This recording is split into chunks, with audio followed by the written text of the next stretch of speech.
देखिए, आपका एक सवाल है, ये 6-7 नंबरों में आता रहता है, आएगा आपके पेपर में कि कैसे लगाएंगे ये धारा संबंधित, नदी बह रही है उसके संबंधित है। तो इस सवाल को हम कैसे हल करेंगे, ध्यान से देखिए। पहले तो सवाल को बार बार पढ़िए, उसके बाद हल करिए। हल करने में टाइम नहीं लगेगा, ओनली आपको समझने में टाइम लगेगा। तो देखिए, हम सबसे पहले मानते हैं तो जो ऋतु है, ऋतु नाम की लड़की तैरती है, उसकी 1 किलोमीटर प्रति घंटा तैरने की चाल है और धारा की चाल y है। तो जब धारा के अनुकूल, अब यहाँ देखिए कि जैसे नदी बह रही है, इधर को बह रही है, ठीक है, नदी इधर को बह रही है और तैरने वाले भी का इधर दिशा में है। तो इनमें क्या होता है कि दोनों की चाल बराबर, माने इस दोनों की चाल जुड़ जाती है, ये समझना है। ये पानी बह रहा है, ये क्या है, पानी है, पानी इधर को बह रहा है, ठीक है, इस दिशा में बह रहा है पानी, और ऋतु भी इसी दिशा में है। तो इसको तैरने में आराम होगा, वो ज़्यादा तैरेगी। तो कितना तैरेगी, तो जो धारा की चाल, ऋतु की चाल क्या है x, अब प्लस धारा की चाल क्या है y, इस हिसाब से ये तैरेगी। इतना क्या हो जाएगा, किलोमीटर प्रति आवर, ठीक है। लेकिन जब प्रतिकूल, धारा तो ऐसे ही बह रही है, देखिए चित्र में, लेकिन ऋतु क्या हो, इधर को तैरे, इधर को तैरे, समझे ना, प्रतिकूल धारा के नहीं। तो इसमें क्या हो जाए, उसकी चाल में धारा की चाल घटाना पड़ेगा, और ये हो जाएगा इतना किलोमीटर प्रति आवर प्रति घंटा, ठीक है। इस दिशा को अनुकूल और प्रतिकूल दिमाग में बैठा लीजिएगा, वो ठीक हो जाएगा।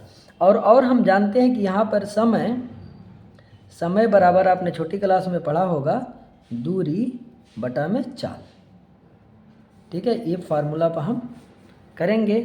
तो क्या कह रहा है हमारा सवाल में कि जब वो धारा के अनुकूल जा रही है तो 20 किलोमीटर जाने में 2 घंटा लग रहा है। तो टोटल दूरी कितना हो गई, 20 किलोमीटर। और चाल किसकी चाल हो गई, तो ये अनुकूल है ना, धारा के दिशा में गई है ना, तो ये वाला है। तो इसके नीचे इसको हम लिखेंगे x और प्लस y, ठीक है। अब बराबर टाइम कितना लग गया है, तो 2 घंटा लग गया है। क्लियर की बात है।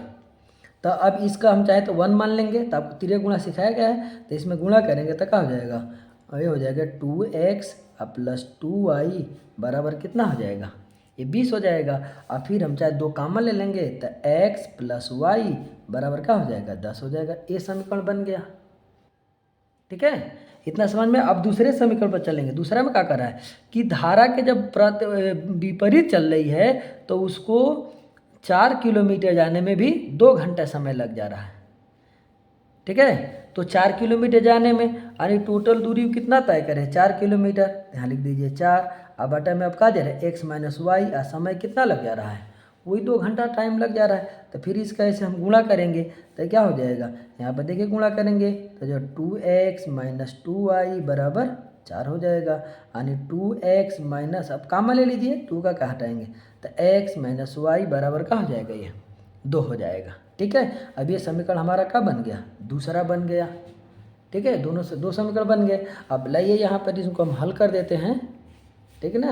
यहाँ पर देखिए पहला समीकरण हमारा कितना था कि x प्लस वाई बराबर 10, और दूसरा समीकरण कि x माइनस वाई बराबर 2।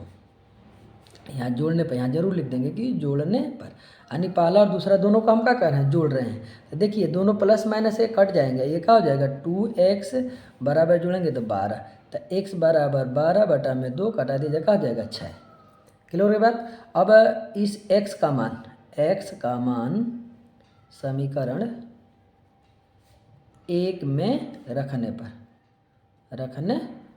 इसको रख दीजिए। समीकरण हमारा क्या है, x प्लस वाई बराबर 10 है, तो इसके जगह पर हम क्या लिख सकते हैं, 6 प्लस वाई बराबर कितना हो गया, 10। तो y बराबर 10 माइनस 6, तो y में से घटा देंगे तो कितना हो जाएगा, ये 4। तो अनी ऋतु की चाल क्या हो गई, जो ऋतु है उसकी चाल हो गई, ऋतु की है ना चाल 6 किलोमीटर प्रति घंटा की चाल से तैर रही है, और जो धारा बह रही है वो 4 किलोमीटर प्रति घंटा की दर से बह रही है। आपका हो गया आंसर